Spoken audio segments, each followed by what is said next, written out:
Jadi cita-cita saya nanti setelah 2024 nanti wali kota Solo itu tidak perlu memikirkan bangunan fisik, cukup fokus memfisik yang ada,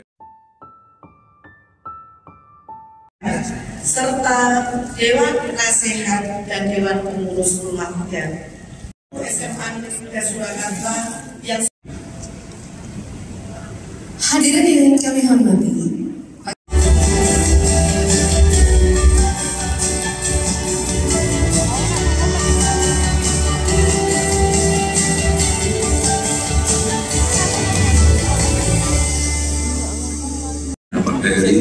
Ini saya mau menunjukkan angka-angka yang ada di kota Solo. Ini data dari BPS, Bapak Ibu.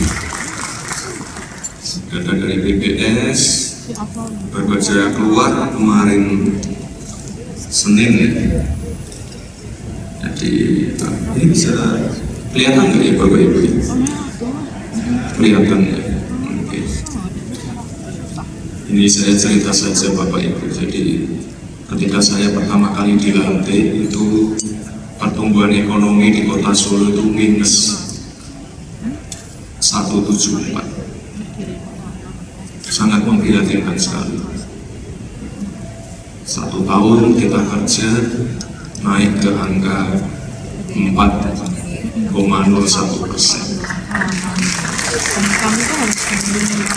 2 tahun kita kerja, pertumbuhan ekonominya sudah di angka 6,25%, lebih tinggi dari rata-rata di Jateng, lebih tinggi dari rata-rata nasional, lebih tinggi dari ibu kotanya, lebih tinggi dari Semarang, 6,25%. Dan juga di situ juga persentase penduduk miskin, pengangguran terbuka ini sudah berkurang juga. Jadi waktu itu saya dilantik dalam keadaan yang serba chaos. Jadi kita ini bukan kembali normal, ini sudah di atas normal karena ini sudah melebihi sebelum COVID. Sebelum COVID itu cuma 5,7 pertumbuhan ekonominya. Ke video selanjutnya. Bapak Ibu mungkin yang sudah lama tidak balik ke Solo mungkin melihat beberapa pembangunan fisik yang ada di kota Solo. Ini saya mohon maaf sekali jika berkunjung ke kota Solo banyak titik-titik yang macet. Tiap hari saya dikomplain, ini kok pembangunannya barengan semua. Pembangunan tidak boleh banyak sekali komplain kok barengan semua, jalannya ditutup semua. Kalau tidak digarap sekarang kapan? Nggak mungkin bisa digarap satu persatu, ini selesai garap lagi, ini selesai garap, nggak bisa, kerja harus paralel. Nah ini salah satu titik kemacetan yang sering banget dikomplain. Ini Simpang 770 ini juga baru diresmikan kemarin oleh Pak Wakil Presiden. Mungkin nanti Pak Gubernur BI kalau berkenan nanti sholat Jumat di sana Pak, sudah saya siapkan terjemahannya karena di sana khotbahnya pakai full Arab Pak. Jadi sudah saya siapkan terjemahannya. Lalu ini pembangunan Islamic Center. Pembangunan Islamic Center ini di samping masjid. Ini viaduknya kita lagi bangun untuk kita perlebar sama bangunan underpass. Insya Allah nanti selesai setelah Lebaran.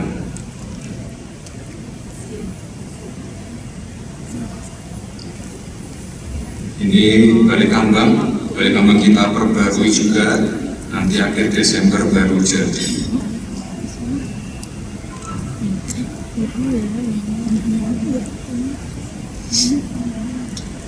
Intinya di 2 tahun ini kita perbanyak pembangunan fisik.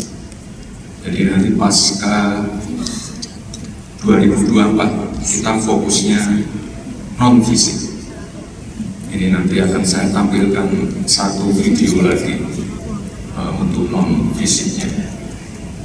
Jadi ini kita cetuskan 16 titik prioritas pembangunan di kota Solo. Ini sebenarnya sekarang sudah jadi 17 titik prioritas karena Keraton Kasunanan sudah damai. Ini sudah kita anggarkan untuk revitalisasi Keraton Kasunanan. Kami revitalisasi yang untuk alun-alun alun-alunnya dua alun-alun sekaligus kita bangun. Nah ini ada Solo Safari. Bapak Ibu kalau dulu pernah ke Juruk, sangat kumuh sekali. Isinya PKL sama binatangnya kebanyakan PKL. Ini sekarang kami revitalisasi, kita kerjasama dengan Taman Safari. Rokanata dekat sini aja Bapak Ibu, 5 menit dari sini kita revitalisasi juga. Ini nanti akan kami kembalikan ke bentuk awal sebagai studio rekaman dan juga museum. Kita tambahin amphitheater outdoor. Ini nanti sebagai penggantinya THR. Karena kemarin banyak sekali seniman yang marah. Sekarang kita nggak punya tempat untuk manggung. Ini kami kasih tempat. Teknopark nanti saya jelaskan di akhir paparan.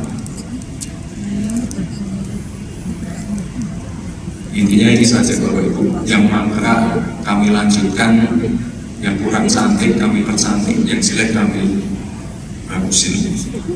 Jadi karena Solo ini tidak punya pertambangan, tidak punya perikanan, tidak punya pertanian, ya kita harus meng-create sesuatu. Nah ini Teknopark. Teknopark ini dulu juga semi-sami, dia bukan mangkrak, ya semi-sami mangkrak. Dulu cuma dipakai untuk tempat karantina COVID, ini sudah kita perbarui semua.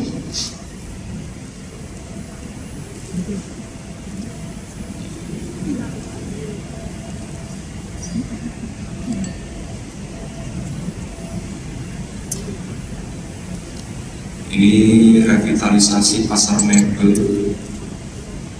Ini sebenarnya dari zaman bapak saya sudah direncanakan, ya eksekusinya baru sekarang. Karena yang susah pedagang ya, pedagangnya susah sekali untuk direlokasi.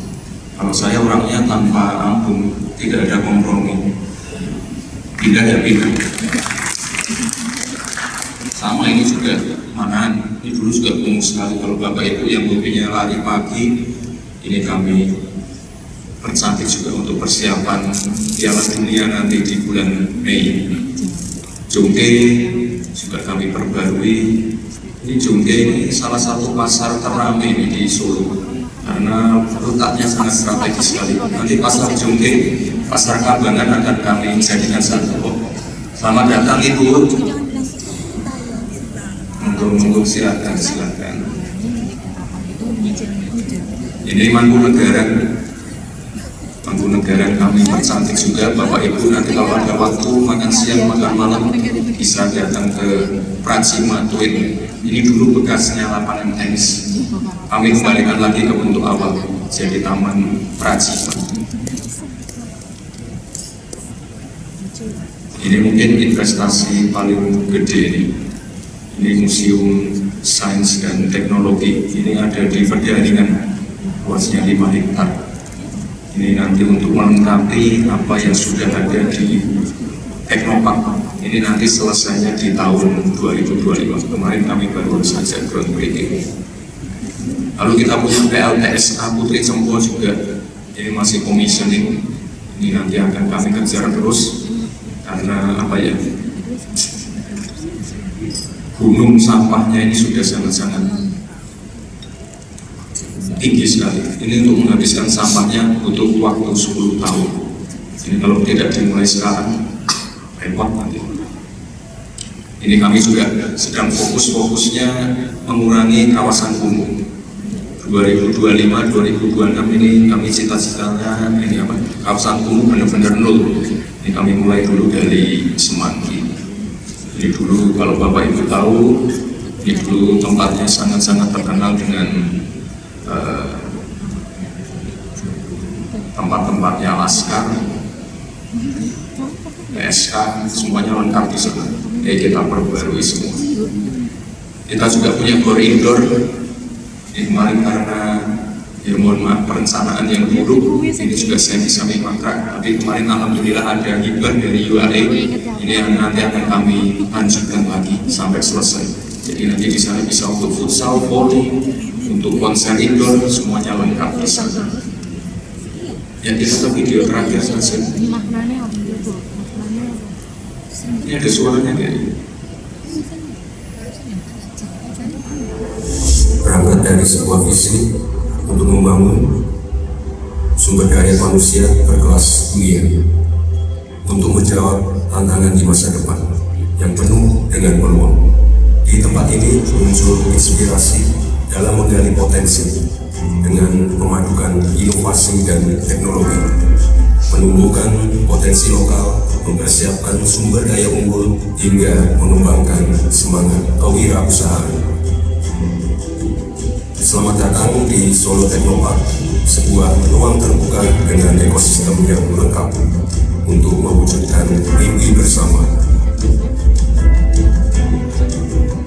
Di tempat inilah kita akan mempersiapkan putra-putra daerah menuju era teknologi, membina mereka melalui kolaborasi bersama dengan entitas-entitas kelas dunia, menyalurkan bakat sekaligus memperkenalkan pentingnya arti kebersamaan.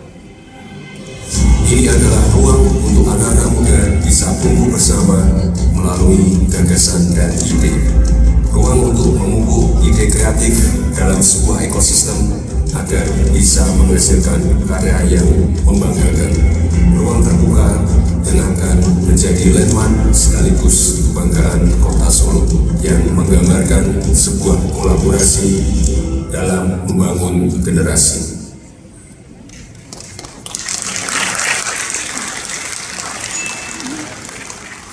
Jadi cita-cita saya nanti setelah 2024 nanti wali kota Solo itu tidak perlu memikirkan bangunan fisik, cukup fokus memfisik yang ada di Solo Technopark tadi. Makanya kami inisiasi dengan pelatihan cyber security. Kita juga minta bantuan pelatihan dari SK Migas. Kita minta bantuan juga dari ESR untuk membuat sekolah gaming. Ini perlu karena kita ingin mendukung program yang Pak Menteri Pendidikan, program Merdeka Belajar. Kita ingin anak-anak UNS, isi UNS setelah selesai kuliah nongkrongnya di Solo Technopark. Technopark ini ada di semua kota, tapi yang aktif cuma Solo. Karena apa? Karena cuma Solo yang benar-benar open sama investasi. Jadi kita banyak sekali swasta-swasta yang hadir di situ, berkolaborasi, berkontribusi, memberikan pelatihan-pelatihan yang nanti akan bermanfaat untuk anak-anak muda. Karena saya juga nggak pengen setelah selesai kuliah nganggur. Jadi harus kita persiapkan semua. Ini nanti semuanya ada di Solo Technopark. Kira-kira itu saja Bapak Ibu. Ini nanti mohon arahan dari Pak Peri.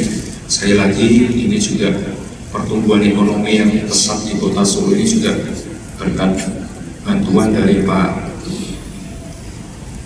Kepala Kantor Perwakilan BI Solo yang selalu memberikan guidance, dan dia sangat aktif sekali untuk melakukan digitalisasi di pasar-pasar tradisional kami, Pak.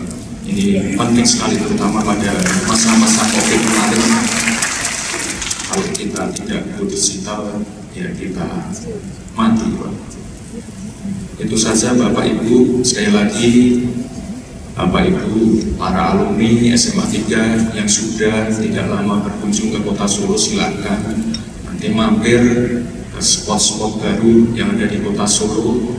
Insya Allah nanti insya Allah tidak mengecewakan, karena 16 titik yang saya prioritaskan ini adalah bangunan-bangunan yang monumental, landmark Kota Solo yang baru, dan saya yakin ini pasti nanti diingat 20-30 tahun ke depan.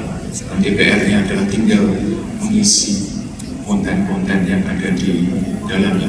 Oh ya, ini ada Bu Panglima. Saya nanti juga siap Solo Technopark untuk berkolaborasi dengan SMA Dirgantara. Nanti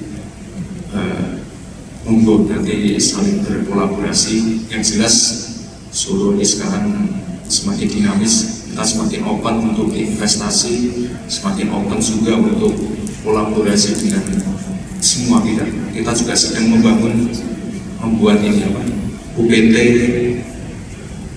aset. Jadi kita lagi mau kenceng-kencengnya privatisasi aset yang ada di Kota Solo. Mungkin nanti yang paling dekat adalah privatisasi kompleks Manahan Solo. Ini biar dipegang perusahaan swasta, biar lebih dinamis. Soalnya kalau yang pegang dinas, yang pegang orang birokrat, gitu-gitu aja, monoton dan business as usual. Saya paling benci itu. Oke, matur nuwun. Terima kasih sekali untuk kesempatannya. Terima kasih. Assalamualaikum warahmatullahi wabarakatuh.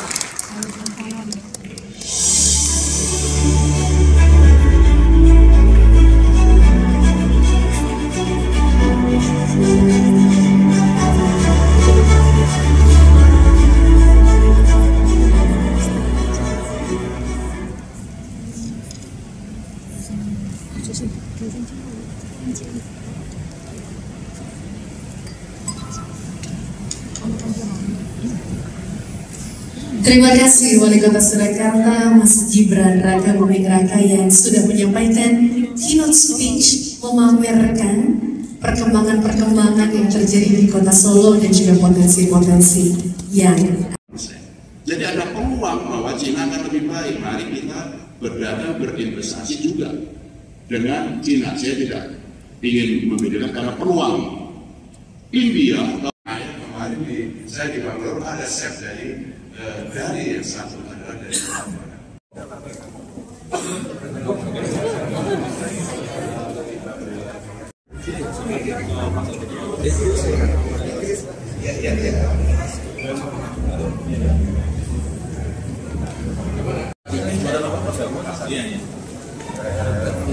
besok pagi beliau saya